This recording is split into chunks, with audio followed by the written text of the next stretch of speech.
episode. Okay, we're recording. Are we recording? We are recording. Okay. So I had this whole. Keep talking. Okay, that's fine. Okay. Keep talking. Are you all right? Yeah. Okay. Keep talking. I'm talking. This one is better. Keep talking. Okay, I'm talking. Keep talking. Okay, I'm talking. All right. We're All right. talking. We're talking. We're We're rocking. gonna, We're we're gonna rolling. rock with this. Okay, we're If gonna the make it sound work. is busted, the sound is busted. It is what it is. It is what it is. Just So hope we don't lose an episode. long as we are recording, We are good. I think we're good. Yeah. So, It's. I mean, Zoom is telling us that it's still picking it up. So that is fine. that's all we can go We'll with. put it right So. in the middle between us two, and we are. Give me a 3, 2, 1. Okay, we'll go in 5, 4, 3, Wait. 2. God damn it! It's this damn. God camera. damn it! It's this camera that's fucking with me the most. who's laughing her ass off? My wife. Why? No way. No way. She's just up there like, what the fuck are you two doing? No, we're struggling. We're struggling. My life is so hard. Okay, so are we ready now? We're ready. What's going on? All right, we're gonna go in 5, 4. Motherfuck. Okay. Okay. Is this recording? No, the little stop button's on. No, it's recording. This is recording. Oh no! Oh shit. Where's the? I'll get it. I'll count. I know where they are. What the? It's one thing.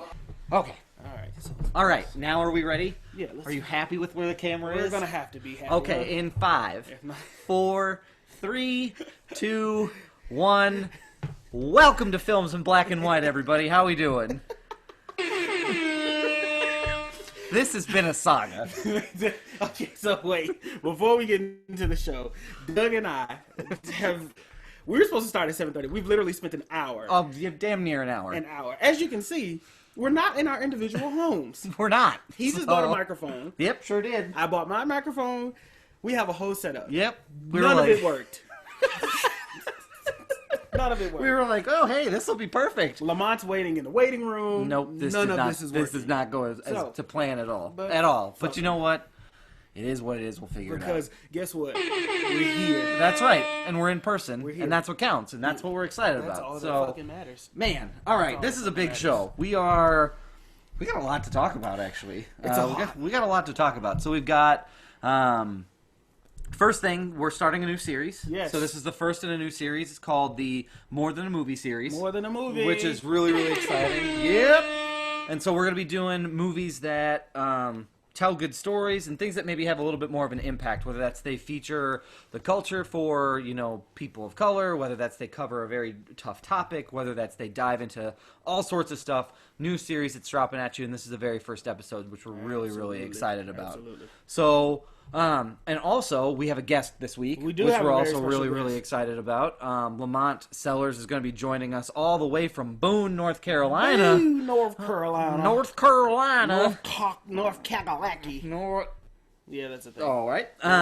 So we're going to be doing that. So we're really excited he's joining us to talk about I'm Gonna Get You, Sucker, which we're really, really excited about the movie this I like week. that. You know what? I am a fan of the stank that you just put Yeah. on there. That was I'm going good. to get you, I'm sucker. gonna get you. I mean that's how you would read Yeah. it. I mean, oftentimes when I was searching it, like to do research, they spelled "get" as G-U-T or G-I-T, depending yep. on depending on where I found it. Yep. So, Yep. but yeah, so that's what we've got going on today. Obviously, though, it's a movie episode, so we want to make sure we touch a little bit on news before we get into it, before we invite Lamont in. Marcus, what do you got for news? Any big announcements? Boop, perfect. Right on time. Pulling up my notes. So, there was a lot of new news that came out today. Today, too. Like, today. not just, like, the past week. Like, Yeah. just today, a lot of this stuff dropped. It's like 45 minutes prior to me getting here, it was like a whole bunch of news that Oh, yeah. dropped. So, dope shit. I mean, for me, well, Doug, wait, we What? didn't even do check-ins. We didn't. We're I just skipped them. I shouldn't have. You're not checking on my mental health. I'm really sorry about that. I assumed because we were in person, your mental health was fine. Listen, this whole That was a mistake, I guess. debacle, this whole debacle has thrown me for a loop. this hour. It's part of growing pains, right? And we get that, and we accept it, right?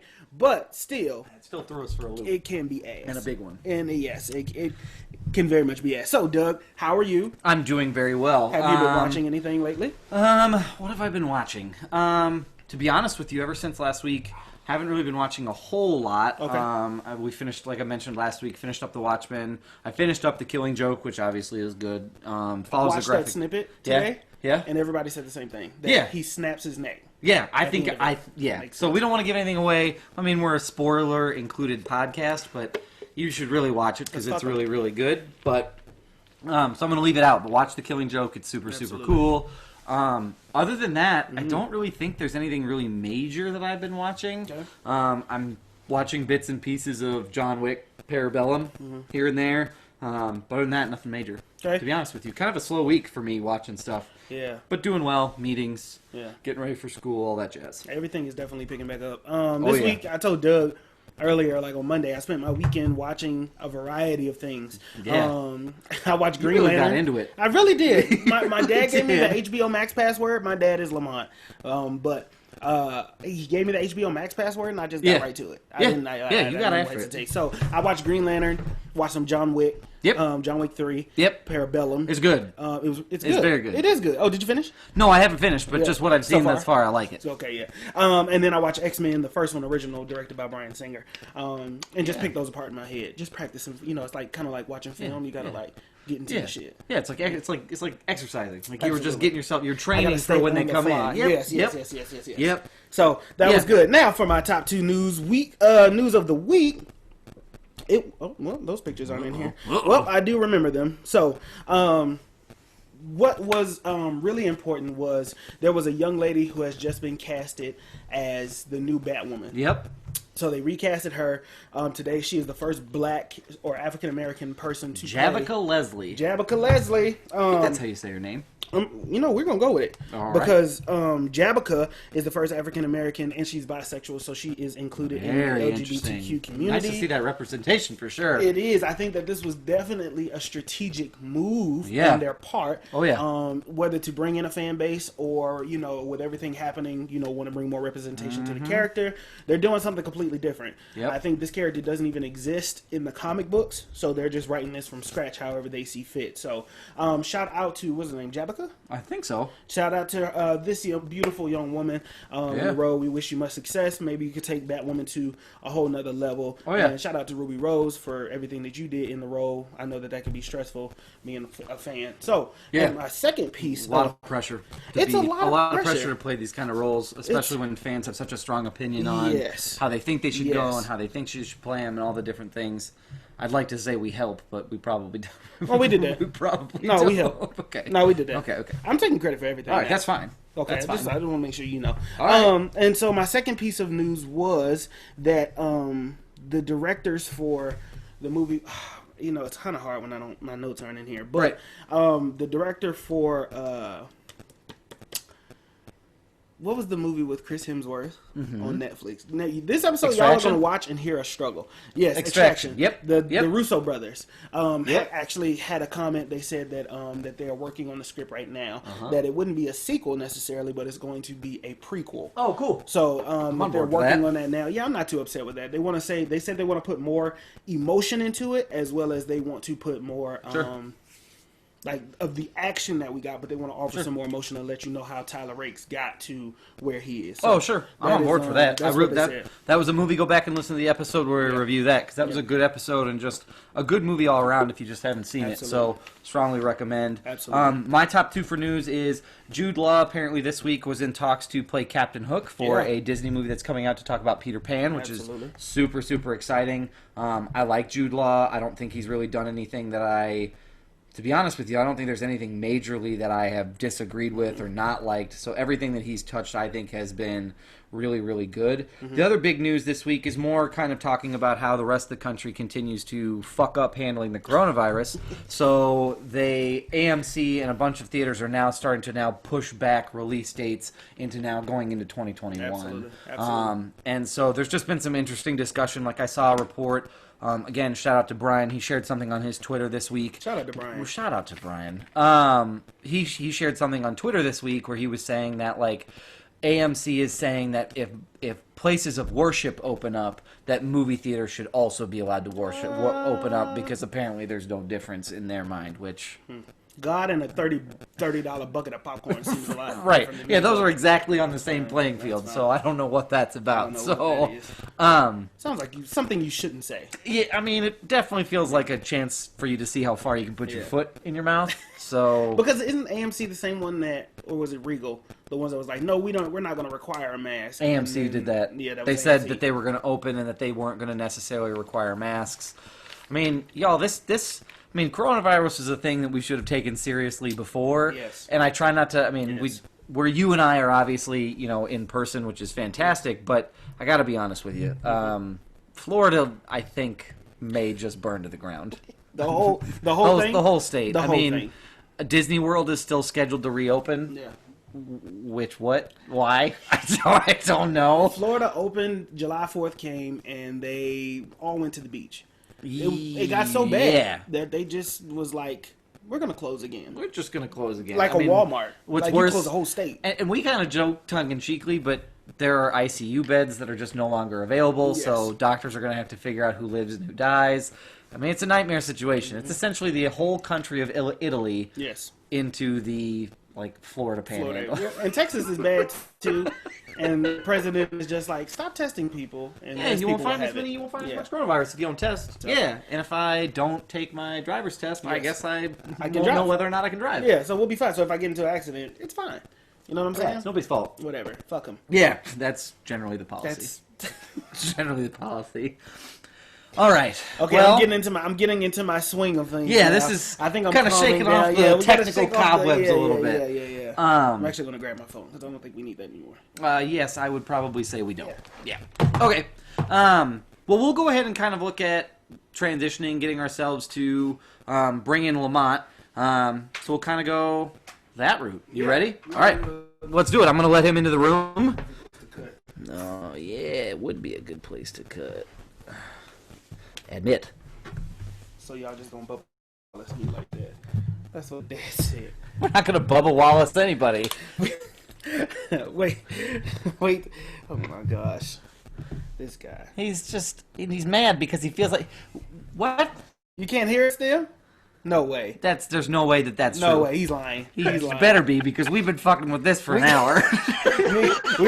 We're about to flip my laptop, his laptop, this table, and the microphone. I was about to delete the whole podcast if that was starting over from episode 1. Yeah, we're gonna reboot the whole thing. This is terrible because we obviously don't know what we're doing. I did want to make a quick announcement though, real quick. Now that I got my phone. On Friday, July 17th, at the Vermillion Walmart, they will be having a drive-in movie, essentially, right? Yep. And so they want to hear from you. It is a fundraiser for the Children's Miracle Network. They want to hear from you what movies you would like to see. So the options are Black Panther, Ferris Bueller's Day Off, Grease, Moana, The Sandlot, and Yesterday. So all admission proceeds benefit the Sanford Children's Miracle Network, and on-site concession purchases support the Coyote Twin because support your local business. That's right. And make sure that you comment on the post on their Instagram at Verm Theaters and let them know what you want to hear. It'll be in a parking lot. Parking starts at 9 p.m. and the movie begins at sundown, and it's $30 a car. So however many people you can squeeze into a car, there you go. That sounds like right up Harper's alley, since she's buying movies for a 48-hour period. That is true. Just and how much was that movie? That movie was $22 for 40 hours. For 48 hours. For $8 more, she could have gotten the same experience. Driven her there. There you it would have been fine. So, Lamont, welcome to Films in Black and White. Thank you for joining us today. Why, thank you. How are you doing? I'm hanging in here, doing all right. That's good. How's Boone treating you? Boone is treating us fairly well so far. We're still sheltering in place at home. The university isn't open yet, so everybody's still at home. So I'm chilling right here in my basement. That works. That works. That sounds safe. Yeah, that sounds like the smart move. Yeah. Don't be Florida, Boone. Don't be Florida. I see you got a little coyote in the back there. Are you like reminiscing? Are you Just over there, just looking at it. Yeah, right? yeah, just like I remember that. yeah, I was there. Yeah, like a month ago. I was a part of it. Yeah. No, I still got to represent. I'm still a coyote. Okay. All right. Okay. All right. You'll notice Marcus isn't wearing the watch. I just wanted to point it out and make sure we talked about it. People are pocket watching now. This is what's happening. People are asking me, "Where's the watch? Like, why you didn't wear the watch?" I don't know. You get mailed a nice watch, you'd think you put it on. That's a special occasion watch. It's a special occasion watch. Like, when the city opens back up, that'll be it. That'll be when I bust out the watch That's the special occasion? with some Nike slides. Okay. All right. That's special. Anyway, well, thank you for joining us. This is a very special episode. We're going to get into the movie here in a second. I'm going to get you, sucker, here in a minute. But we like to play a game called Catch That Quotable, also previously known as... Stop it. Stop the jumps. And so we play that on here. And we asked you to bring a quote. So, Lamont, I'd like to read us your quote to see if you can stump. You will, but let's see if you can stump us this week. All right. So my quote is really short. Who left just a swallow in the container? Wow. What did it say? Who left just a swallow in the container? All right, say it again, Lamont. Then we're gonna play the Jeopardy music and try to dissect this thing. In the container? Who left? Do you know just what a swallow? in Okay. the container? Well, I imagine it's just like a little bit. It is in fact just a little bit. Like, it's just a little bit. A swallow is also known as a it's also known as a corner, Okay. a piece, Okay. a I feel like we're gonna end up educating ourselves to the point you're just gonna oh, tell I know me what a swallow is. Well, I know you're telling me. Oh, okay. Instead of trying Oh, to and guess. trying to guess what the right. I want to say color purple. Okay. Swallow. It's very country. It is very country. So it's kind of like deep. It's kind of deep south. Who left a swallow in the? Who left a swallow in a container? Like that's how I. That's too deep. Okay, sorry. I took it to a place you shouldn't have. Too deep. That was too deep. The guess I had just went out my damn head. Okay. You said the color purple. You first. Oh Jesus. Yeah. You first.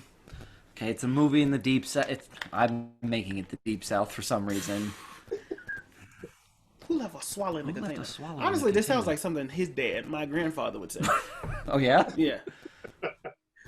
I'm gonna guess. Okay, here's my guess. Because it's a little bit more southern. I'm going to guess the movie Mud that came out that had Matthew McConaughey in it. 'Cause he was set. I think it was set kind of in like Texas, Yeah. in that general area. That's my guess. I know it's wrong because I don't think I've ever gotten these right, but that's my guess. Okay. My guess is going to be, I know this movie. Who left a swallow in the container? I want to just keep I saying know it, this by the way. movie. I know this movie. You better. I'm gonna take your black card. Oh, Lord. Because here's the thing. I envision it that someone is yelling it at a group of other people.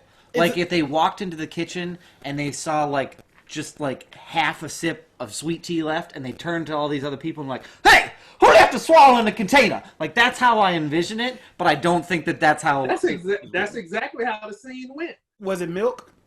No. I don't know. You guessed milk? No. I thought it was the container milk. If I can guess the Oh, container, was the I can see was like, the container what it milk. was. I was like, I don't think that's it, man. Let's go with... Oh, I'm going to just say color purple. No. Oh, man. What was it? It was the scene after they got out of jail in Harlem Nights. Oh! What was it? Harlem Nights. Oh, I haven't seen that. Harlem Nights is an iconic movie. Is that Eddie Murphy? Eddie Murphy. Okay. It's so Richard Pryor. So many superstars in this one movie. Okay. All right. That was a good one. Oh, that was a good one. Well, you did it again. Well, joke's on you. We always lose. Yeah, exactly. So don't feel good about You it. just got to talk about a movie you like. That's kind of the way we lure people into this. So So, Marcus, I need you to mail me your black card. Uh-oh. That's fine. You can't have a watch. You can have my black card.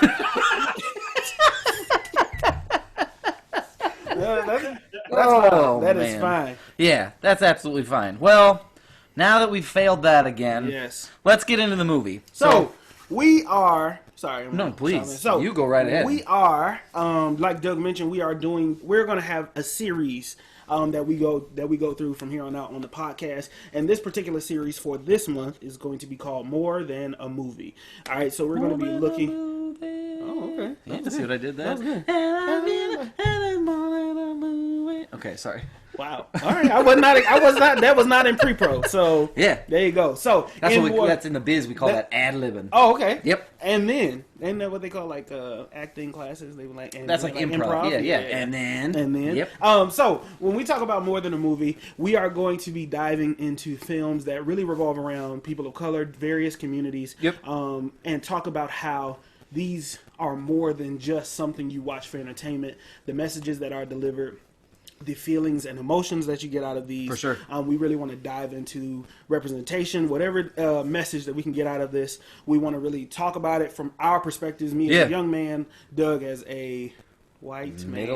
Not middle-aged. Man. We have different identities and perspectives, right? There's some intersectionality. Yes, there we go. So he's going to give him his perspective, I give from mine, and then, of course, we're going to have special guests from time to time, and that's why we have the future Dr. Lamont Sellers with us today. Lamont, tell the people about yourself a little bit before we get into the movie. Yes, please do. So I'm Lamont Sellers. I'm originally from Hampton, Virginia. Yes, indeed. Went to Shaw University for undergrad, taught high school math for 3 years, decided I wanted to jump over into higher ed, got a master's degree at the University of Denver. I jumped back to the east and then back to the west. Just most recently, I was administrator at the University of South Dakota, representing the Coyote. That's right. This is a weird hand sign. I don't know what this is. Oh, it should have been this. It could have been this. This is but you did this. This is you dot. Why is that a hand symbol? You dot. But then I started doing this, right? And then this felt just weird. doing this. Like when you're okay. Good for you. Like weirdest thing I've ever seen in my life. So now I'm in Boone, North Carolina at Appalachian State University. I'm married. I have 4 children. That's my oldest there. And I enjoy movies. Oh, okay. That's good. Okay. That's good. What is your favorite genre? Yes. I don't have one. Okay. All right. Do you have an all-time favorite movie? Like something that maybe just feels like a warm blanket? Like if you're having a bad day or just something you can turn on and always enjoy? No, I don't. Because it depends on my mood. And then out of my mood, then the genre comes, and then out of the genre, there are certain movies that I go to. Okay. So I have a follow-up question. So a lot of people who say that that they're into movies and that movies are something that they enjoy, like investing their time or relaxing in. There was one movie that maybe sort of turned them on. Do you have a movie like that where this was something that looking back on it changed your sort of movie or film going experience that you're like, yep, this is something I enjoy doing all the time? No, because I've always been sitting in front of television. Oh, sure. So I don't think there's one that changed things for me. Sure. Because I went back and watched movies that my parents watched from the 70s. I grew up in the 80s and then jumped over into the 90s. So I got a little bit of it all. Okay. Yep. Okay. All right. I can respect that. Absolutely. So, without further ado, we're going to hop into our movie. Yep. All right. I'm going to get you, sucker. I'm going to get you, sucker. It was my week to pick a movie. It was your week. And we are going to try and start a new segment. All right. When we review these movies. Yep. And it's going to be called, courtesy of Maisha Sellers, The Good, the Bad, and the Ugly. All right. Well, we break down the good parts of the movie, the bad, and we determine, is it ugly? We give our perspective of the movie and see if it's worth the cost of admission. All right. So let me play the theme song, and then we're going to get right into it. Okay. Ooh. Oh, that was it.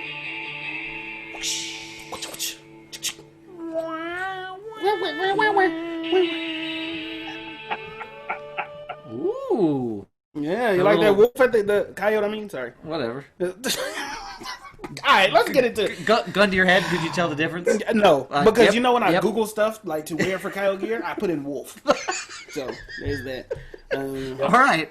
Okay. Well, Marcus, you usually kick us off by giving us your Yes. barbershop synopsis of the movies that we watch. So what's your barbershop synopsis for I'm Gonna Get You Sucker? I bet. So look, this what had happened was, you get this movie, and it is a play on other movies that we call blaxploitation films. Okay, it's a whole lot of parodies. It's a lot of jokes, sketch kind of comedy. You get my boy Keenan Ivory Wayans and his entire family of 50 brothers and sisters, right? That are sprinkled throughout the movie, and it is revolving around this main character called Jack Spade, who they also call the Soldier Boy. Okay, he is trying to find the big bad dude, aka Mr. Big, because his brother just died of OG, aka Overgold, and everybody's trying to figure out how the hell does this man piss with all that gold on, all right? So during the whole movie, they got this moment where he's trying to get his old hero that he grew up on, who also knew his mom, back, get the gang back together, and then in all that they run into some situations and all that kind of stuff like that. So that's basically what had happened. Good synopsis. To be honest with you, that's pretty spot on for the most part. Appreciate it. So let's get into the good then. Yes. So this was definitely. Well, let me give you some information. Let's do that. Do your information first. So Keenan Ivory Wayans wrote and directed and stars in this spoof of blaxploitation. Yes, that. Okay. Genre. It's rated R. It's a comedy directed by Keenan Ivory Wayans, written by Keenan Ivory Wayans. It was hit the theaters January 1st in 1988. Didn't realize that. Growing up and watching this movie, didn't realize this it was in 1988, which I thought was very, It's very 32 wild. years old. I know this because it came out the year after I was born. Wow. So it is 33. And this was actually his first directorial debut. Correct. Yep. So he had worked on a previous other blaxploitation movies prior to doing this movie, and so that's where he kind of learned and got involved on that like sort of that area. And then this was his first directorial debut right before he started doing In Living Color in the early 90s. And then, so just the last little bit of information. This movie had a $3 million budget. Yes. It ended up making $13 million in the theaters. Yep. So it was a hit. Did by pretty well in that. financially $13 million in the 80s? That's a lot of money. Well, and with a predominantly black cast too as well. Yeah, and they say that most of the time that if you can make your money back plus some, like you're not a bust. They consider the financials of it is that if you lose money, you're a bust and you're a box office bum. So the fact that it made almost 4.25 times what it was usually what they spent on it was a home run for them. So. All right, let's get into the it. good. Lamont, start us off. You're our guest. What part of this? What part of this movie do you think is good? What works really, really well? So the Wayans brothers, the Wayans family, is known for their comedy. Yep. And I think that was the good point in this, that they brought a comedic lens to some real social issues that were going on at the time and that we still see today. Absolutely. But their comedic lens comes through in this movie hands down. I think that's the best parts of it. Yeah. Okay. And I think those I would completely agree with that entirely, is that many of these jokes, and what I also appreciated about the jokes is that they were easy to understand for all audiences, because I think about my own, if I think about my identity, this was always a movie that, and I was telling Marcus this earlier, that was when I was in Blockbuster, I would walk by and look at and go, I wonder what that's about, but would never feel brave enough to rent it. So, but I thought that the comedy in it, this was just watching, for me, I grew up watching Airplane. This felt like the comedy in that felt very Airplane-esque. I don't think that it covered really significant issues given the political landscape and the social landscape of the time, but there wasn't an entry point where I feel like even as a white person, I couldn't relate or I couldn't find it funny. I also said that the comedic style, that was actually my first note, that the comedic style of the movie, it involves memorable one-liners, a sketch type comedic style where, and I was telling Doug this at school or at work, that the transitions were something to admire as well for me Yeah. at the time, because you'll have this. I watched so much of In Living Color, right? That you see, and you watch these other movies that he's done in Living Color, and you'll see Don't Be a Menace in South Central, While Sipping Your Juice in the Hood, Low Down Dirty Yep. Shame. There's these moments that feel like sketches. Yeah. Especially when he's in the bar and he sees the lady in the red dress, and they have this whole sketch moment where it takes away from the original point. Yes. They go to a completely different set. Yep. Cover a completely different joke. Yep. And then leads it right back into the line, and then it's like, all right, now we go right back into It's right back into the plot. Yes. And unlike making it feel unrelated to the movie, they found a way to tie it in so that way that particular sketch, which by itself is very, very funny and exists almost outside of the main plot, still works its way in. And by the way, Brittany and I were talking about that today, because I was like, I asked her directly, I said, were there any jokes that you feel like didn't hit? And we were talking about this. She said, I thought that bit, and I completely agree, was hysterical in the sense of, like, she takes off all this fake stuff, and especially when she pulls out, like, her fake boobs, and she goes, they're not even the right color. Like, that was one of the funniest parts of that whole thing. And all he had to admit was like, no, I don't have the 12 inches. And she was like, oh, well, basically, really? all of me is fake. Well, all of me's Right. fake. So that was definitely the other one for me. part with that is that it lended itself to his naivete. Yes. That he was this naive, inexperienced guy and all this kind of stuff. Yep. That all the others thought of him, and this showed it. Yes. Yep, Yes. exactly right. Yeah, Yes. that's a great point, because you saw glimpses of it, like when they're being shot at. It's like, oh god, they're shooting, and then you finally get like a chance where not everybody saw that, but now for the first, like, everybody's now he's dealing with that directly. Yes. So I thought that was good. What about you, Doug? What did you think worked? I thought that the jokes, like I said, I mean, we kind of talked about it. Like, I thought the comedy was well done. I also think that the cast that they had, and this typically is my point with most of this, is that I think giving it, since it was designed to be an homage to old blaxploitation films, I thought by bringing back some of those cast members that they had previously had and giving them their due and showing how those particular movies of the 70s and early 80s, you basically picked them up as their own characters and then transplanted them into that comedy, but I don't think it made the movie drag. Like, I still thought that it had a good pacing, and they still were able to hold their own, and it still felt like a passing of the torch almost, to a certain extent, of, like, you had people like Isaac Hayes and others who were in this movie and taking a strong role, but by the end, the last person left is Keenen Ivory Wayne. So it was almost like a passing of the torch type situation, sort of metaphorically for them, and I thought that worked really, really well, and the casting choices were a home run. Yeah, I feel like I don't know this for sure, right? Not knowing like complete movie history, but there's a lot of fourth wall breaking moments in the film. Yep. Where it's like it's not a deliberate I'm going to stare at the camera type of break the fourth wall. Yeah. But like he says to him, "What makes you think that you can be an action hero?" And he says, "I'm an ex football player." He's talking to Jim Brown. Yep. And talking I thought to Jim Brown. that was hilarious. I thought that was hilarious. Yeah. 'Cause I had just watched the episode of The Brothers, an old sitcom. Yeah. And Jim Brown is in it, and he's talking about how he wants to be taken serious in Yep. his acting skills. Yep. And it talks about they have all of these lines like, oh, who is this young lady singing all over the floor? That's the director's sister. That's the director's sister. Oh god. And then the model in the hallway, she turns around and it says another model turned actress. Yep. So they have these moments that like address the obvious. Yep. But it's still like fits to the plot, and you just something you can just remember and laugh at. Yeah. Well, yeah. when the guy Totally was agree. free, they're standing over him, and the woman says, "Don't you hear the music playing?" Yeah, and then they start looking around like he's like what? What happened to him? He's dead. Don't you hear the music play? Yeah, I forgot about that. That was a great moment. So I enjoyed those because you see these films like Deadpool where people are like, man, this movie's like one of a kind, but it's not really, right? Yeah. It's not, because when I think back to if you ever seen Don't Be a Menace in South Central While Sipping Your Juice in the Hood, good movie. Okay. Because it deliberately does everything it's like Keenen developed a style and definitely stuck with it. Because there's a scene in Don't Be a Menace in South Central where every time they had an underlying message, Yep. the mailman, who was also Keenan Ivory Wayans, he would hop in the camera, he would say, "Message," and then he would walk off of the camera.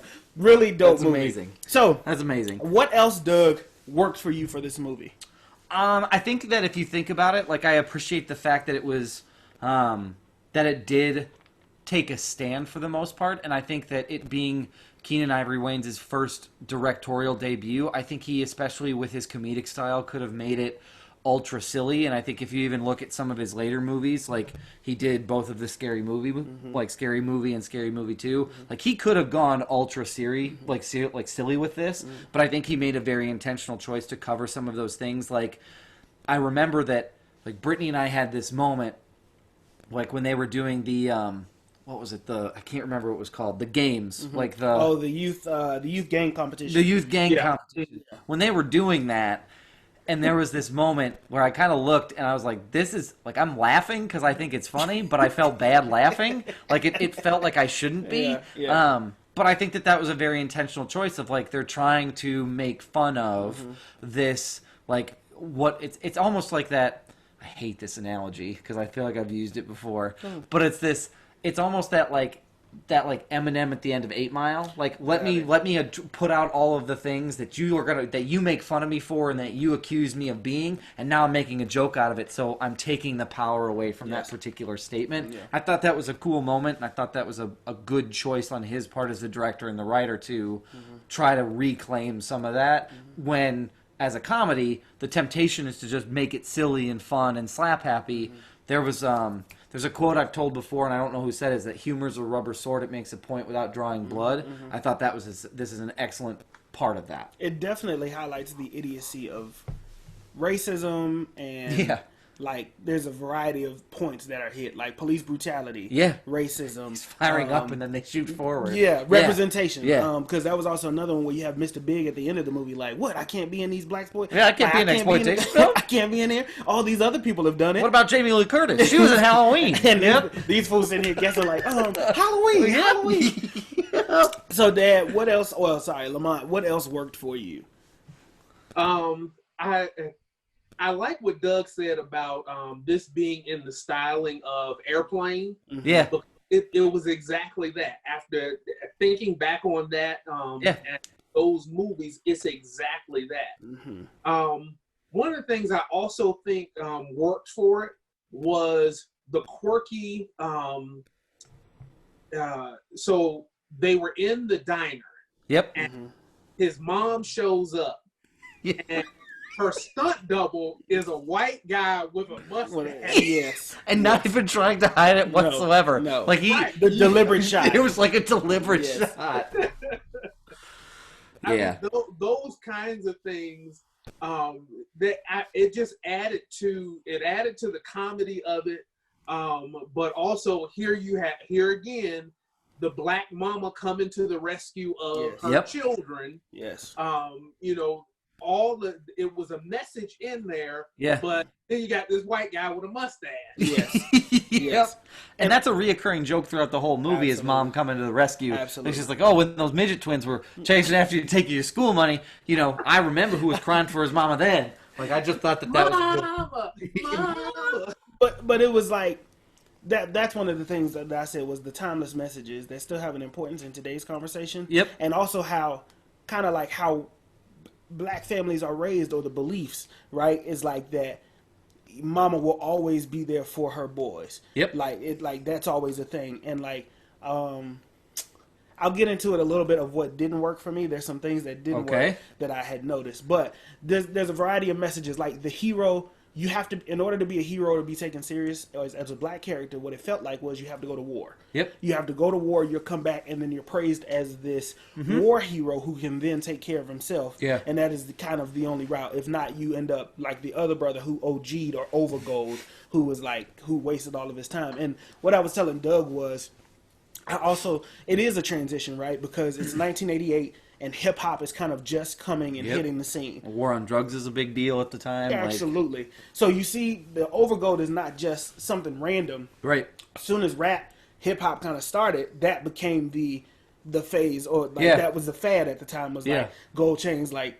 as many gold chains as you can have because it proved the point that you were stunting or whatever the case may be. Right. So it was a good point. And even at the end when he says all good heroes need their theme music, it stopped from the jazzy like Shaft feeling directly from to Shaft. a KRS-One Yep. like rapping about directly rapping about Jack Spade and being a jack of all trades and that kind of stuff. Yep. Right? And I thought that the interesting choice that again Keenan Ivory Wayans made was, if you listen throughout the movie, there was a line at the very beginning is when they're talking about when Junebug dies. They even go on to the he was getting involved with some nasty people, and he was like, and he was involved with drugs. But the worst thing of all was the fact that he was completely he was hooked on gold. It's almost like saying, I'm maybe reading between the lines and inferring here a little bit of they're essentially saying he looked like an idiot and that was the worst part about him. If that makes sense to a certain extent, of his representation in our community was he was so addicted to gold, he had too many gold chains that they even breeze over the drugs part, which you think would have been the big deal, but it's not brought to light. So I thought that was a good point. So that representation aspect of things. How'd you feel, Lamont? I totally agree with all the things that Doug just said. And I, in watching this, because I've seen this so many times, I can probably quote the thing all the way. Sure. But I watched it twice in the past 2 days, and there are little things that I pick up every time I watch it. Okay. So, there were, and I was surprised at how much attention with a $3 million budget they paid the attention they paid to detail. Yeah. So when Jack and his mom are sitting in the room and she opens up the Bible. Yep. And I had to actually pause it because I kept seeing the name of the church on that program. Yeah. And it's a Church of God in Christ church. Oh, really? Okay. That's in the Bible, and it's in the churches in Los Angeles in that area. And I was like, who would have thought to put that in? Oh my God. So the Church of God in Christ is, just to give people a little bit, it's Kojic. This is also Kojic. Okay. So Lamont is better to give this synopsis. So, okay. Go ahead. We'll turn it over to our guest for the synopsis. So the Church of God in Christ is the largest African-American Pentecostal church in the country. Sure. With over 5 million members worldwide. And I was watching something else, and somebody was saying, my dad was upstairs watching Blackish. And he was taking his kids back to the ghetto. And they were like, well, what good is in the ghetto? Well, they got Baptist churches, they got Methodist churches, they got Kojic churches, they even got Church's Chicken. That show is so silly. But that's a part of what you find when you go to Compton and Crenshaw Sure. and all. You find, these churches, and most of them are little storefront churches. Yeah. But a lot of people got their start in those little small. Oh, for sure. Absolutely. I thought that's really. Little piece, I was like, wow. Yeah. That's a really big that's incredible attention to detail to have all that stuff match up. Then but too. that goes into the point of this series, right? Is the messages that are delivered in these things, that moment connected with Lamont on a personal level, and probably connected to nostalgia and memories of his time in the Church of God in Christ, right? Yeah. Where at a time when you're watching it, you didn't notice that was in there, but how old is this movie? And you go back and look, and it's still something so relevant and delivers a message to a particular audience at that, because everybody won't know what Kojic is, right? But if you do, and have some background in it, like that, I just think that's kind of crazy. Right. I mean, that was completely over my head. Like that wasn't even anything that I would have been accessible, but it didn't detract from the film and me being able to connect with it. So I think I almost think it's better that there are those subtle hints to the people who are watching, where if depending on your life experience and depending on your identity, you're going to be able to connect to it a little bit more. Well, the bigger part of that really was that Bible. Right. because every black family has that great big family Bible. Absolutely. And my parents still at home have that exact same That's white incredible. covered Bible with the locks of hair from when we were born, and a whole family tree in it and all that kind of stuff. It's cool. That is cool. I mean, That's really cool. I love movies because they can be timeless like this. Yes. And I love movies and just to make it a little bit more personal, that reflect my identity. Because there are times on Twitter, if you ever go on Twitter, that people feel like there's things that they show. There's pieces of art. There's a blanket. There's a cup. Yeah. And people are like, wait a minute, did we have the same life? Right. Because I distinctly remember growing up as a child and remember these exact things being so iconic. Yeah. And it's like, I feel like we all had the same life, but that's what I think, in my personal opinion, like the community portion of being black. Yeah. Like it kind of goes beyond your local area. Right. There's a teaching that is kind of passed down. It just felt like it was passed down, and everybody was kind of raised the same way. And then, well, it used to, because now things have changed a lot, right? But everybody was kind of raised the same way, Sure. and with the same expectations, Right? To keep you safe, to feel like you need to be safe. Well, and that's why. I'm sorry. But no, go ahead. Go to when Lenny and what was the other guy, when they go to the house, and he's in the living room, he was like, look at these stupid pillows. Yeah. He's throwing pillows off the chair. The chair is wrapped in plastic. Yep. Everybody's mama had that living room set that was wrapped in plastic. Yep. Absolutely. And then, then he says, you got to respect her house. Pick up those pillows, fluff them up. That was a nod to the respect that you have for somebody else's house. Yeah. Now, they went in there to mess them up, but still, she was like, pick those pillows up. Mm-hmm. And they did exactly what she said. Mm-hmm. Yeah. They were supposed to be the big, bad, dangerous guys, but everybody's afraid of Big Mama. I don't Right. Exactly. Yes. Exactly. Yeah. Exactly. Yeah, That's for sure. good. Yeah, That's that's a really great good. point. That's a great point. And I think that's, again, I think that's why it's so important for like adequate representation, especially in medium like this, because it has the power to connect not just the people within that particular time period or particular year or in that 5-year span afterward, but I mean, you're talking about a connection that is like decades long, generations long, that stuff like this can really permeate down a little bit deeper and connect everybody across a much more common thread. Yeah.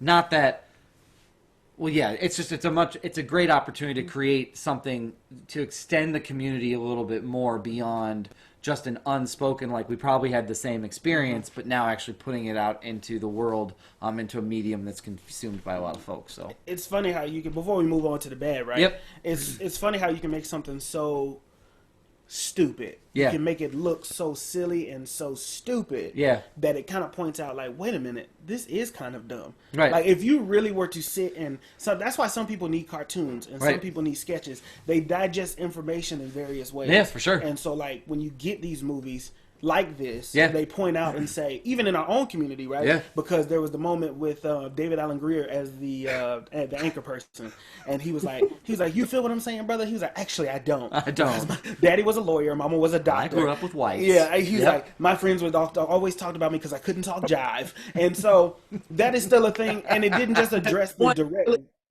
Yeah, he's like, I love. Who was the artist he said in that movie? He was like, I love. Yes. And so he was just doing this, and he was like, and then he ends it with a black quote. Yeah. And he's like, so I just think it's funny because Yeah. it doesn't just address the direct black and white. It also addresses the inner issues that we have within the community of the separation of talking white, etc. Yeah. Lamont, did you have anything else before we move on to, or Lamont or Doug? No, I didn't have anything else. Yeah, I think that covers what I thought was good. Lamont, you don't have anything? I saw you look down at your paper. No, I don't have any. I got plenty of notes here, but no, I don't have anything else on that. So, Okay. yeah. All right. So let's get to the bad. Again, Lamont, you're our guest. So why don't you kick us off with maybe the bad from your perspective? So this is one of my challenges. Okay. I have a hard time finding the bad in it Mm-hmm. because I personally have an appreciation for the time period and the genre, what they were attempting to do, because this was, even though this was an homage to blaxploitation films, this was also kicking off their career going into In Living Color. Where they're going to take this from being an R-rated movie to now putting this on primetime television, and it scared the crap out of Fox. Yes, it did. So, you know, all of that is swirling in my head. So I'm having a difficult time finding what I really don't like about it, or what didn't work for me, because I don't know. I just have all of that in mind as I'm thinking about it in totality. Sure. Yeah, that's fair. That's completely fair. I mean, this is like we've kind of talked about, this was a gateway movie, not just for the director and the writer, but for his whole family. I mean, Damon Wayans went on and did some really, really funny stuff, and was still acting just up until recently when they had that Lethal Weapon TV series. Like, that jumpstart a career for not just him, but for everybody who was a part of this movie going forward. So it's an incredible entry point for all of them. So yeah, I can totally get that. What I struggle with in coming up with the bad is really more of a, it's more of a, I want to say like a crisis of identity. Like, I don't, it's hard for me to say something like this is bad, or maybe I just didn't get it. Does that make sense? Like, maybe there's something there where it's like, maybe a joke didn't land, but I don't want to write the movie off as like being like, oh, that's because it's bad. I want to generally say like, I probably am. There's something I'm missing, like culturally, that I just maybe don't quite understand. Like the one joke that I had a hard time landing with me on was the crabs joke. Okay. Where she loses her mind and she starts talking. Cramps. Was it cramps? Cramps. Okay, so it was cramps. So that's the other thing then. I thought she said crabs, and I was like, that doesn't make any sense to me whatsoever. I mean, I get it, they itch, but I don't know if that would be that bad. Never had that bad of an itch before. So so I didn't realize it was cramps. So I get it, they itch. Well, I mean, yeah, I mean, see, now I have to rethink that whole joke. Yeah, I have to rethink. I mean, I guess then now it makes sense, but at the time it just didn't land. So that's hilarious. I mean, I get it, they itch. But I get it, they itch. But shit, that's hilarious. But for me, I kind of to play off of that. One of the things I had a problem with, I'm with both of you. Yeah. That, I'm also young. There's things that for sure. You know, there's things that I miss in the identity of age, right? Yeah. That I can miss, that I don't understand because I didn't grow up in that time period. Yeah. And there's things that I just, won't get because I just didn't have those experiences like, in all those situations, right? You get a taste of it, but not in depth of being in the 80s and growing up. Like parenting styles, the world changed as I got older, where how I kind of started in the first half of my life, those things were no longer quote unquote accepted, right, on the back end of my life, or they changed. The perspective on those things changed for sure. a lot moving forward. So one of the things I did have a problem with was the representation and misrepresentation of black women. Yeah, I agree with that. Women in general. Yeah. Because everything felt like, from the scene with her in the bar, it felt like that was kind of a dig at black women. All they stuff be fake. Excuse me. All this stuff is fake. There wasn't outside of the mama. There wasn't a role that felt strong enough. I was trying to figure out the whole Midol cramp scene as well. Yeah. Again, it's a funny not crabs, scene. It's cramps. It's a funny scene. But I'm trying to figure out the connection of why that. Like, is it a tie to Ghostbusters? Ghostbusters had just came out the night before. I mean, the year before. Sorry. Yeah. So, is it a connection to Ghostbusters? What was the joke? Why is that? So for me, it felt like a better representation could have been given when it came to black women or women in general. Right. That may be the only and that's if I'm nitpicking, and that's me as a man trying to spot the difference. Yeah, I mean, it's definitely a hyper masculine movie for sure. Like, it's definitely, this is a group of men going out and doing something in their community, Yeah. and it's they have guns and they're rough and they're tugged and they're bad, like, so it's definitely a hyper masculine movie for sure, which is why I think the role of Mama is so interesting, because they're all hyper masculine until Mama shows up. So I think that's a very interesting like point, and that juxtaposition is really cool, but not something necessarily. Again, I would agree with you. Like that representation is not exactly a great. Yeah. So. Did you have anything else, Amon? I think the one critique that because this movie actually came out when I was in middle school. Uh-oh. Oh, wow. So I wasn't allowed. I couldn't go see it when it was in the theaters. I had to wait until it came out on VHS and then sneak and watch it. My parents rented it. Sneaking in. So- That's a different decade, everybody. What the? How do you sneak and watch a big old thick VHS thing? Especially when you rewind it, What like the heck? like it's not like they were quiet machines, just like throwing a blanket over it. So that I saw this a few years after it came out. But one of the critiques of it is that it does pull the curtain back on what Black life is. Sure. And we have always been taught you don't air your dirty laundry for Sure.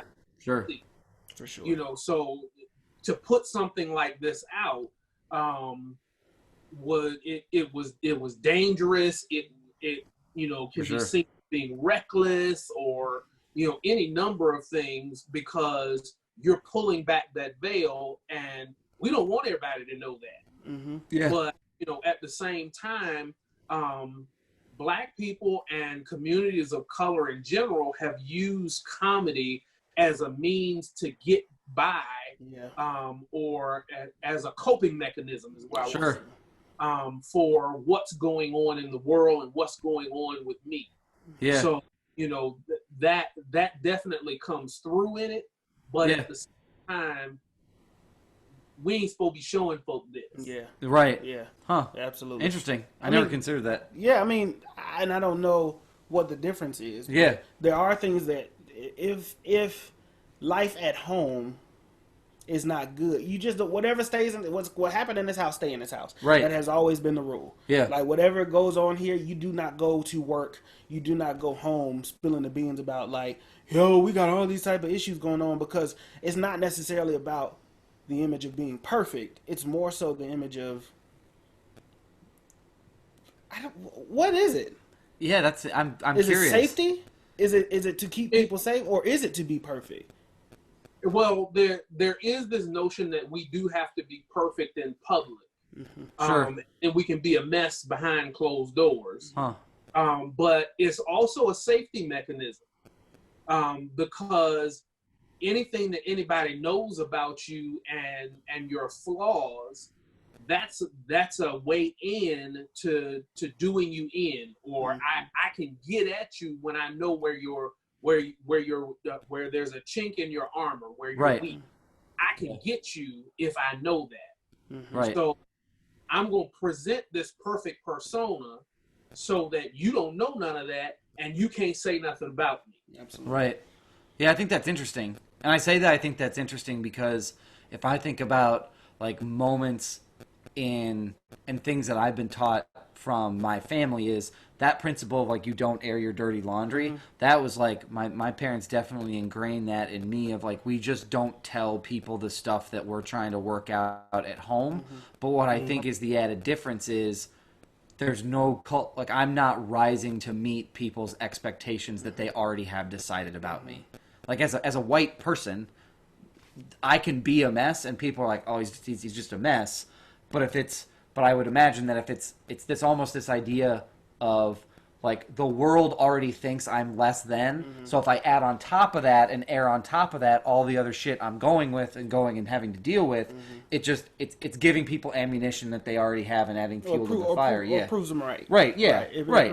If they feel justified in their means of oh, that's just another. Well, I was right the whole time. Right. And so that's what I think is interesting, is because I grew up with the same principle but for probably the same reason, just without that significant cultural element to it based on my privilege and my identity. You have to imagine the type of mental burden that gives you to feel like you have to be perfect all of the time. Holy shit, I couldn't imagine like it. walking around like you have to be on 1,000% of the time, and then when you go home, Yeah. you can be off at home, but how often are you home and how often are you outside? Like the balance Right. is so off, and I think that's one of the things about, once again, one of those timeless messages of Yeah. this is still something that people deal with today. Like Oh, being yeah. here in South Dakota, you do kind of feel, when you first get here, the culture shock, you feel like that everybody's watching you. Right. And that the moment that you slip, like I feel like that a lot too. Sure. Like they can hold you to high esteem, you can speak well, you can talk well, but the moment that you slip or the moment you show a little bit of emotion, Sure. it's like, and there's a split in identity. There's the moment that a woman shows any passion, Yep. or that she goes whatever, she's the angry black woman. Yep. Or the moment that a man, he's an angry black man, Right. and he lost his cool, he losing his mind. Right. So I think that's important to address, and that is what we're talking about when we talk about more than a movie. Like, Right. yes, Yeah, the satire is absolutely. necessary, the comedy is necessary, right? Yeah. But once again, it's a coping mechanism, like Right. to be able to bounce back. Right. And I think that what makes this such a good movie and probably is indicative of its success at the box office is not just this idea of, oh, it's funny that appeals to all audiences, but if you're paying attention, there are some deeper messages that are there that are worth exploring, and again, like you've said, are still relevant today. So yeah, absolutely. Yeah, that was great.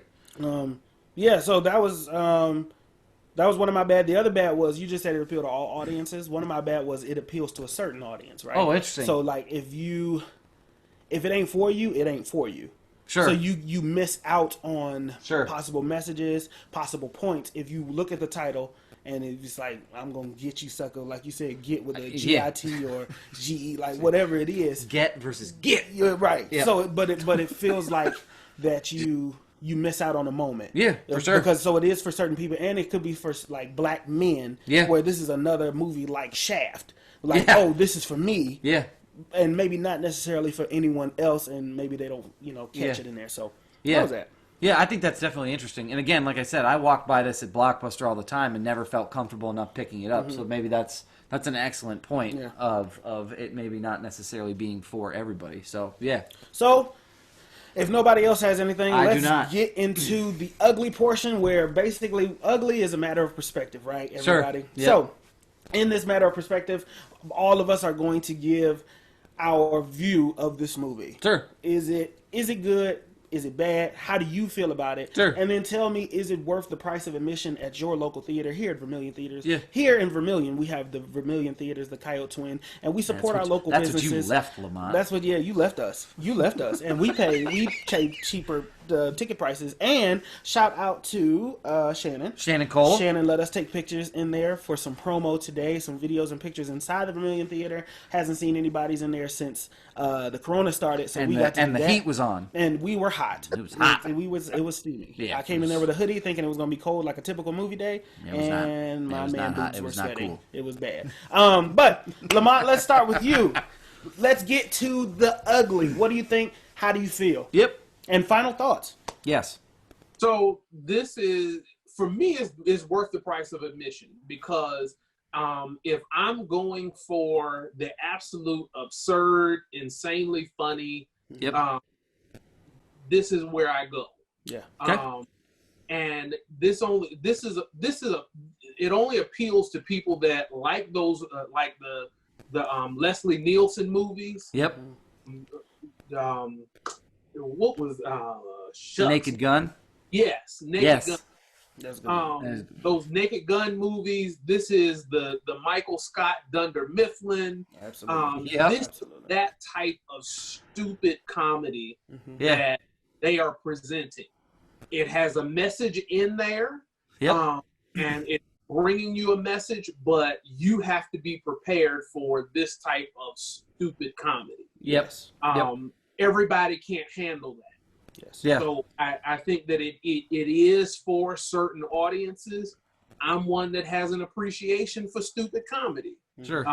So I like it. It's worth the price of admission. I don't have any ugly on this. Okay. Yeah, okay. That sounds good. Okay. Doug, how do you feel? Definitely worth the price of admission. I would watch it again. Okay. Like I would watch it again. I would, if it were playing as like a throwback movie, you know, at Vermillion Theaters, like late on a Friday, Saturday night, like I'd find a babysitter and I might see if Brittany and I could go, just because it is that level of stupid humor. There were jokes throughout all of this that to me were like my bread and butter. Like they were jokes that like I was like, they wrote this for me because it's just that stupid. Like especially the scene where Chris Rock is in the rib shop and he wants just one How rib. much for a rack of rib? How much for one rib? And then he goes into the soda. He's like, all right, how much for a soda?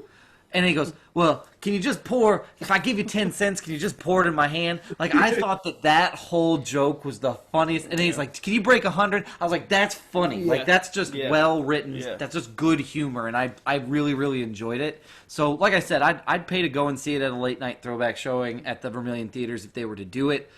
As far as the ugly is concerned, and it's just throughout our conversation today, like in what we've been talking about, not something I thought about when I was watching it, but I wonder, and I'm curious to see what you all thought, not to, you know, extend the discussion longer. Do you feel, although, that in, I don't want to say lesser hands, but maybe a prejudiced audience, that this may be the points that it makes, do you feel like maybe those might be lost on some people and it may end up confirming things that they already believe? Or do you think that that's hard? Because that's my question, is like, if I'm thinking about it about somebody who maybe has some racial bias, some prejudice that already exists in them, and they watch the young gang competition, is that going to make the point that they need to make? Or is that just going to be like, oh, even they think it's funny? Like, I worry about that a little bit. And I don't know why I worry about that. I mean, I do. It's not worry so much that I didn't enjoy it. I loved the movie. I thought it was really funny. And like I said, I'd see it in theater. But just a thought that I had as I'm sitting back and reflecting on it, like, does it make a point, and does that point swing both ways? I think it would. I think for somebody that is already biased and is thinking that way, probably won't ever see this. Sure, yes. They'd be turned off by the box. Right. Yep, nope. That's true. But That's very if good by point. chance the wrong DVD was in the wrong box and they just popping it in, Yep. and they sitting there watching it like, oh shucks, what is this? Yep. Then yeah, they probably would think that, oh yes, this confirms it. This, you know, this, Yep. Yep. this ain't fake news. It's real. This is Right. what's Yep. going on. So, you know, and there's a part of that does happen, I think. Yeah. Yeah. I mean, that's the danger of satire, though, too. I mean, I remember when, you know, Stephen Colbert had the Colbert Report and people thought that he was being serious. Yes. So, I mean, I suppose that's the trouble with a certain level of satire, and this is a satire on blaxploitation movies, so not having the knowledge going in, I suppose that would be a big part of it. So, yeah, that's a very good point I hadn't thought about. Yeah. I agree. To answer your question, I do agree that my thought is always, and I had to learn this from my parents, that everything ain't for everybody. Right. Yep. And so, like, there are certain messages that just go over your head. Yep, for sure. I mean, as we see more so lately, like the president says, inject yourself with disinfectant. Some people take that serious. Oh, God. That's not even satire. That's just him being stupid. Dumb. So, like, it's just like, there's always going to be people that miss the mark. Yep, and for sometimes sure. they have to go back and revisit things in order to understand them at a different time in a different place, right? But as far as the ugly, I don't see any ugly in this. Sure.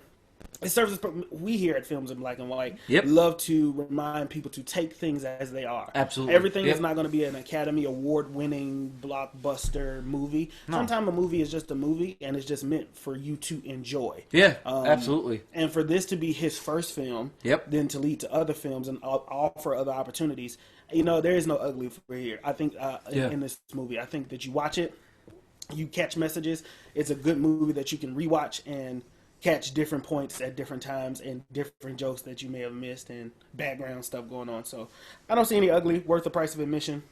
Right. I paid $2.99 for it. I paid the same. Yeah. $2.99 for it, and I felt like it was worth it. Yeah, absolutely. Yeah. Yeah. Where'd you watch it? On Stars. Oh, I don't have Stars. Oh. Look at You you. got Stars. Oh, I got his account. I have Stars. Oh. Listen, Shout out to Lamont for HBO Max. You missed your little air horn there. That's hold on, that's an air horn moment. That is definitely an air horn moment. Hold on, let me. That's definitely a.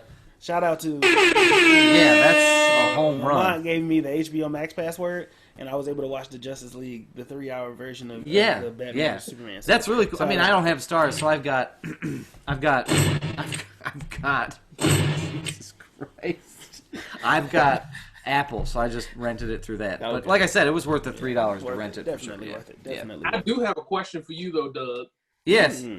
So the scene where he goes to the Black Revolution off headquarters. Yes. Yes. What did you think about that scene, and what things did you catch out of that? You did say you had something to say about that scene. Well, I mean, one, I thought it was funny, and I didn't necessarily get it. Like, I assumed that there was a cultural joke there about beans, for example, because the bean soda and him going, it's an acquired taste.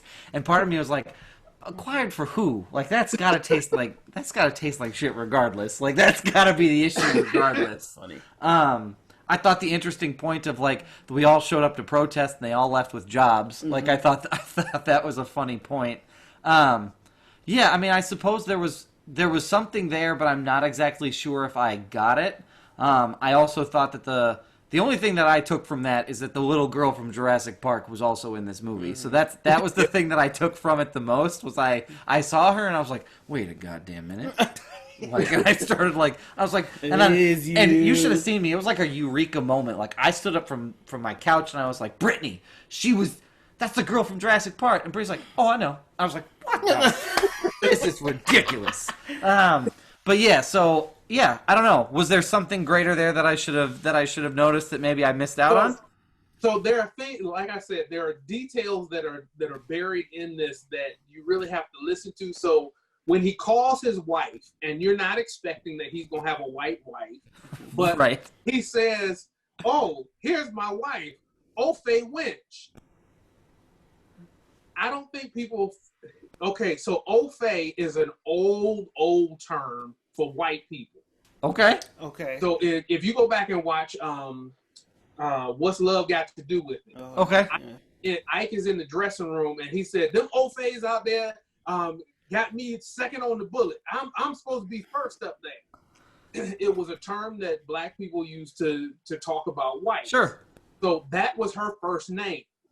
I did not know that. Was this term. And then Winch on top of that. Right. Yeah. Going back to the misogyny and all that of this. For sure. Right. And then his son's name is Whitey. Mm-hmm. Yep. As he talks about the white trash getting shot by white trash.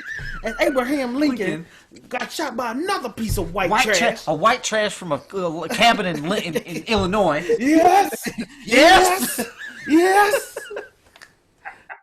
Yeah. So there were those things that were buried in there that I don't think people really caught if you're not familiar with that history.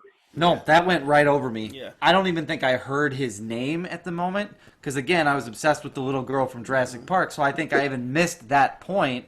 No, that's a good thing. No, I didn't notice that at all. I think that obvious joke, which is not the first time Keenan Ivory makes a joke, because once again, if you watch Don't Be a Menace in South Central while sipping your juice in the hood, right?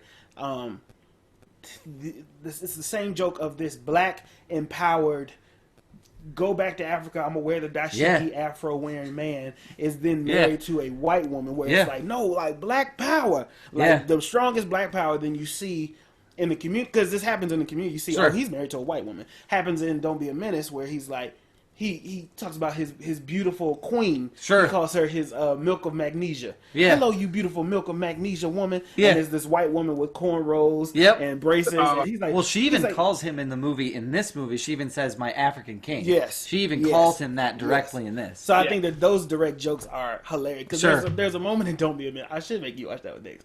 But Don't Be a Menace, he's like, excuse me, my beautiful black ebony queen. Can you move to the side and tell that beautiful milk of magnesia woman that I want her, please? And it's so on the nose. Sure. It's good. All right. Well, that's something I'll have to watch for again when I watch it again. Yeah, I didn't even pick up on that. That's a good question. What did it make me think, Lamont? What this is all about. That is absolutely accurate. little delay in my air horn. That's okay. Well, We're still getting all the bugs out. listen, this was a struggle. But Yes, it was. It was an honor to have It Lamont was. here. We're so happy you joined us. Thank you Yes. for taking the time. We Yes. know that it's a little bit later there for you, so we appreciate it. Yes. Yes, it's past my bedtime. Yeah, that's Yeah, I understand. Before we sign off, Lamont, anything that you want to plug, anything you want to talk about, anything you want to let people know that they should read, watch, anything like that? Just keep learning. Whatever Sure. you can get your hands on, just keep learning. I got 2 books sitting over here now that I'm working. Well, I've already read this one, White for Sure. Joe. It's a Yep. good book. Yep. Good book. Yeah. And this is the other one that I just got. So Sure. I wait through this. So yeah, keep learning. This is the time. We got to make this society better, and we can only do that when we know about each other and know about our histories and where we've come from and how this is affecting us right now. For sure. Sounds beautiful. Absolutely. No, Sounds that's beautiful. I could not have said it better. That is absolutely accurate. Yep. We have a tremendous opportunity to catch the wave that's really been rising to a point here now, and if we can all catch it, then we can really make some pretty significant change. That's absolutely truth. So, Absolutely. Marcus, anything you want to plug? Anything you want to tell folks about? Next week we will be back via Zoom. 'Cause That's I right. will be visiting my parents and my people. I will be before calling school you gets from started. there. Yes, Yeah, I will be so that's how visiting. that's gonna I work. probably will be in the cabin and we'll be switching spots. Yep, absolutely. But just what Lamont said, get to know each other on both sides. It's not just sure. a one side thing. It's not just a one person thing. It's an everybody thing. So I think sure. that's always important, right? Yep. Nothing to plug outside of listen to us, share, follow us on Instagram Please. at Films in Black and White. Tell your friends. Tell your friends. We will continue this movie series. Doug has the next movie option. Yep. We have a very special guest. We're not going to go too Yeah. deep into it yet. Yeah. But there's another very. So we've had like 3 good guests back to back. Oh yeah, absolutely. Yeah, back to back to back. We've So only had 2. Well, Brian the third and one I'm Dad. already counting. The third one we're already counting. The third one is going to be amazing. Okay. We can't even get into that one yet until No. we get some more information. But outside of the usual, wash your hands. Okay, wash your hands. 20 seconds. Warm water. Irish Springs that has disinfectant in it. Okay, make sure when you're going in getting your groceries, sometimes you got to disinfect that too. All right. And of course, we cannot leave without telling you to wash your ass. Yep, that's right. Get up in it. That's a little bit it. That's it. Sometimes just stop Yep. what you're doing. Let Yeah. me look in the camera. Stop what you're doing and smell yourself. Just a smell check. Real quick. Like If you're a in waft. public, you can do this. Yes. Just big deal. a quick waft, like, hey, if you sit down somewhere, sometimes when your ass stinks and you don't wash it, you sit and there's a waft of air. Yeah. Just get a gust of that. Yeah. See if you're on the up and up. Yeah. Because if you're not, you probably need to postpone that meeting you in and go home for your lunch break, get a rag, and wash your ass. Or a loofah. Upgrade. They're like 38 cents. Just upgrade. A loofah with that's got the little curve in the thing so Right. you can really get in the cracks Get and up in crevices. it. Get up in it. Yeah, it's okay. Yeah. If you care about your furniture, you'll wash your ass. That's all I'm going to say. Yeah, because you are tearing a hole in You your ever been to couch. somebody's house and they didn't just cook, but there's a stench? Yes. We know what it's from. We know what that We is. know what that's coming That's from. when you keep pooting on your couch, and you tearing a hole through your pants, through your drawers, and that stuff lingers, man. Especially if you Jesus. got like cotton couches. Yeah. like it don't just bounce off. That Right. stuff sits and it That's why- seeps. Yeah. That's why Big Mama Saran wrapped her furniture. Right. See? Right. They didn't do it. They See? did it because people didn't wash their ass. There you go. Let's Can't not use- go back to that. There we go. It fell out of style for a reason. It did. Great. I don't have anything to plug either, other than the continuation, the continuation of washing your ass. The only thing that I'm going to say is check out some of our social media. Instagram, Marcus is doing an awesome job, like Thank you, feeding Doug. stories that are coming from the news to the Instagram. Also check out our Facebook. We're revamping that, dropping on some new like pictures, photos, things from the photo shoot today. So we'll share those there. And again, just to reiterate, tell your friends, share us with other people, invite people to this conversation. I think, especially with this movie series, more of the conversation we had today, I think, is necessary. And hearing other people have it sometimes gives you that extra bit of encouragement to venture out and have that conversation for yourself. So that's really all that I have as far as what we have to plug. That sounds good. Cool. Stick with us, grow with us as usual.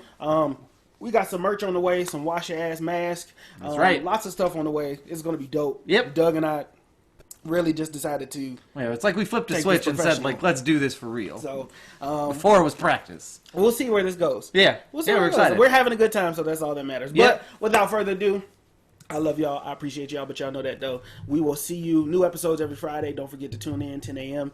and on the YouTube. Follow us on YouTube as well. That's right. That's all I got. Right. We'll see y'all later. See ya. Peace. Wow!